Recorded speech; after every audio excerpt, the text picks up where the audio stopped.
That video still gives me chills, but the good news is we're coming back, and we're coming back strong and quickly. But it is an arduous task, and we're going to tour today and walk around and talk about where we are. First of all, I want to express our appreciation to the Wild Horse for hosting this event. This is very nice of them. They've been an excellent partner. They received a fair amount of damage during the bombing, and they were one of the first businesses to reopen, I think, in mid-April. I'd also like to recognize Councilmember O'Connell, who's here, who's been a big help as we're trying to walk through all the various aspects of trying to get the street reopened. We have a unique condition here, and it's something that we're all trying to work through, but we've made a lot of progress over the last 6 months. 65 buildings were damaged and some heavily damaged by the bombing. 31 businesses have reopened since then. So we're making progress. And you'll be able to see that as we walk around. 21 buildings are under what we would call normal construction with windows and other interior works going on, but they're beginning to be like a normal project, and the balance of them are still in assessment mode, still trying to evaluate where the buildings, the damages are, and how far we can go. But some of the buildings, like the loss at 160, with Old Spaghetti Factory, which is an insane building, BB King's and others, are going through heavy reconstruction, and we can see that as we're going to be walking around. Approximately 10 buildings are the ones that we've been focused on for the most part. They're generally in between Commerce and Church, and you'll be able to see how we're progressing with those, and as we're walking around that part of it. During your walk around this morning, you'll probably see a few additions to Second Avenue. We had to change traffic patterns because we're still several months away from opening Commerce to Church. So the way we structured it is a one lane with flexible lanes and places for loading and unloading on Second Avenue. You'll see that out there. We're also working with property owners to experiment a little bit with outdoor dining, outdoor events, those kind of things, such as here at the Wild Horse, where they've had cornhole and other games on the street. So those things are progressing. We've got 5 outdoor dining permits are in progress. Mike's Ice Cream across the street, which is a great place to get coffee and ice cream. And places like Guy Fieri's Chicken Guy, which will be opening in the next month or so.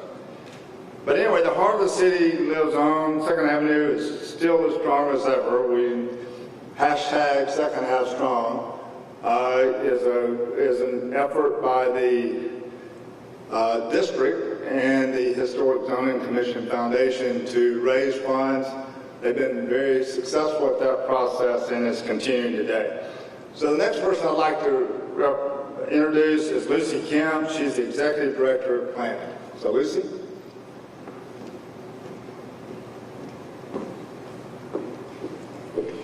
Good morning, and thank you, Ron, very much for your service and your hard work for the city on this effort.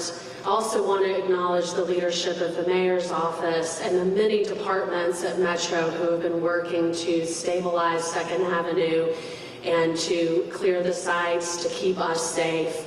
Many employees have been working really tirelessly, and we acknowledge them today, as well as Councilman O'Connell.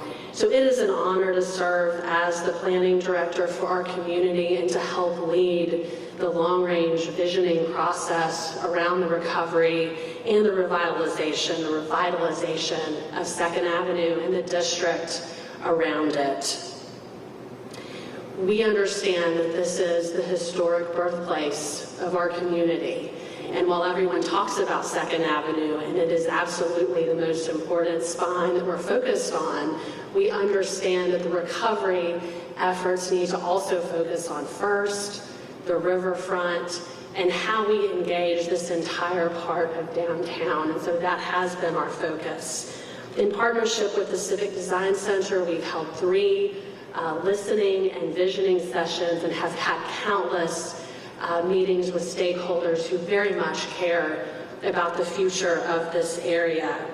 We also invited an expert panel from the Urban Land Institute to give us professional advice about best practices in the planning and development fields and assess the conditions on the ground in this part of our city. And their recommendations very much aligned with the feedback that we got from the community, which is certainly very reassuring and gives us a blueprint for how we want to move forward in this area.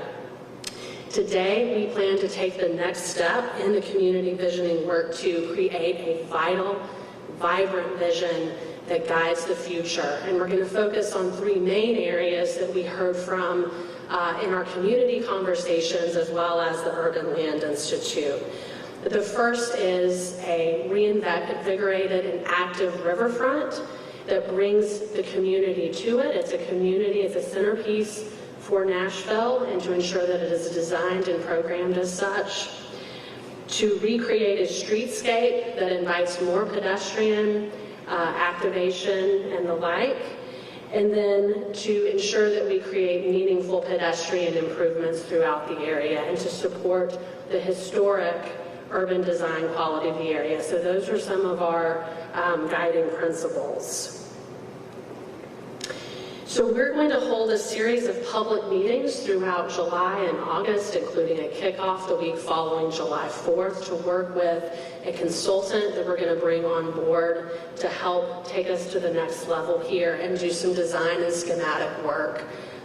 Moving forward, that's what takes us towards implementation, which is something that I know is very much in the heart and concern of the neighborhoods here. So these steps capture the direction of our community, and I'm really proud to work with everyone who is so deeply invested in this area to accomplish our goals. For really, a strong 2nd Avenue is a strong Nashville. So thank you so much. And am I introducing Betsy, Ron, or are you? Okay. I want to welcome Betsy Williams, who is a neighbor and a passionate advocate for this area. Thank you, Betsy. Thank you, Lucy. Well, good morning. And a very good morning it is today, much better than 6 months ago, because 6 months ago at this very time we were gazing at television screens trying to wrap our heads around what had happened a few short hours earlier. I'll admit it, it's been a tough 6 months of days filled with uncertainty, anxiety, doubt, sadness, depression, and then looking forward of the positivity of planning. It's been 6 months since the Christmas Day bomb destroyed our home of the last 15 years in our vacation rental business. And so much of that morning is a blur, but our memories are clear about how in just the first few hours and continuing on for weeks afterwards, so many friends and even strangers were reaching out to us, offering places to stay, clothing, food, money, love, and prayers. The support and generosity continue to grow with each passing day. All of that love just lifted us up, strengthened us, and comforted us. Thank you. Much has been done on 2nd Avenue thanks to the Nashville can-do attitude embodied through the leadership and direction of Ron Gobble, Bill Herbert, Mark Sturdivant, Metro Fire and Police Departments, the Metro Mayor's Office, Nashville Electric Service, and Piedmont Natural Gas Crews, Tim Walker and the Metro Historical Commission, Lucy Kemp and her great team, and a host of companies and people who have worked tirelessly making assessments, creating a safe environment for moving forward, removing debris, and creating a plan for the future. It's hard and sometimes thankless work. Thank you.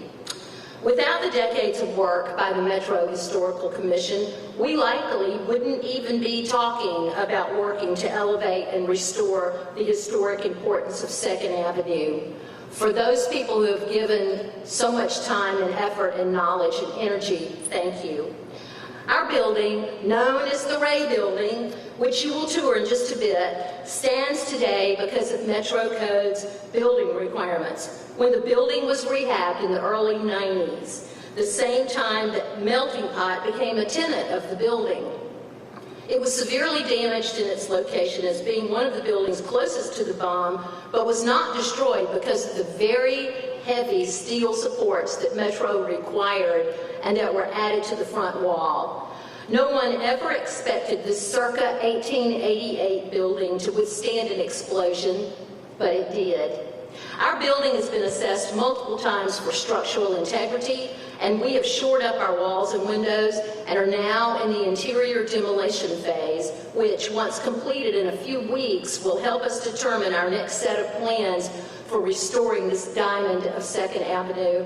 We are pleased that Mark Rosenthal and Demetrius Kelly will return to our building with the Melting Pot and Rodizio Grill. They are great tenants and excellent restaurant operators. Now, why is 2nd Avenue important and why should it matter? People have asked me why anyone should really care what happens to this wonderful street and why they would be interested in investing in this cause with their time and money, especially if they don't live here. My answer is that buildings provide the tangible touch point to our past, to our heritage, no matter what city, what state, what country we live in or visit. It is the old structures that make us feel connected, that give us that sense of place, of history, of where we've been and where we're going and what's important to hold on to. It is critical that we as a community invest in 2nd Avenue, the very last mostly intact historic commercial district in Nashville. Progress is a great thing, but balance is also an important investment in our future. We should concentrate on meeting the challenges of this unique district with innovative solutions. Anyone interested in some underground hydraulic chutes with solar-powered trash compactors? We need those that blend with the historic character and public enjoyment. Trees sparkling with lights, lighting, sidewalks, and landscaping that are functional and attractive, outdoor dining with chef-driven restaurants, managed activities, and finally, really turning our attention to our front door, the Cumberland Riverfront, and effectively and creatively connecting this jewel, this gift that we have to our vibrant historic district. Everybody come back to 2nd Avenue. It's really fun. Support these businesses. Come play some cornhole. Enjoy a beer garden. Enjoy some of these great restaurants and Nashville hot chicken and so much other great stuff in this area and in this district. It's helpful and hopeful for us to remember these significant occurrences in our life and that's what we're doing today. I hope when we look at this 6 months from now, on Christmas Day 2021, we will see much more that has been accomplished to bring 2nd Avenue and the district back, better than ever, continuing to work and invest in a future that is brighter than ever. Thank you.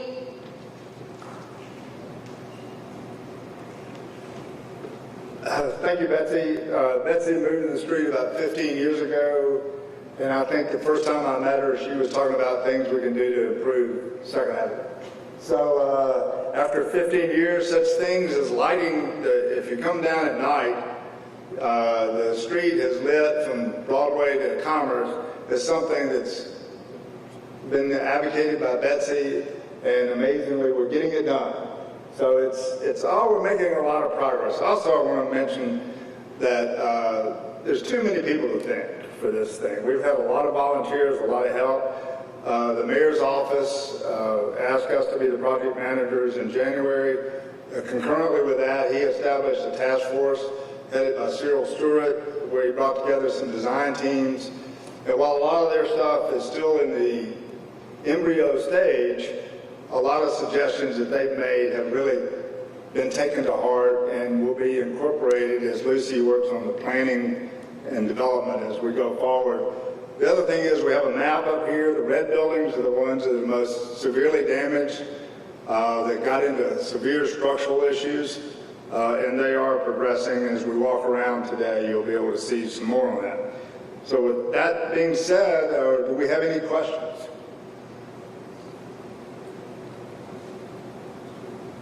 Not seeing any questions. Anybody seeing anything?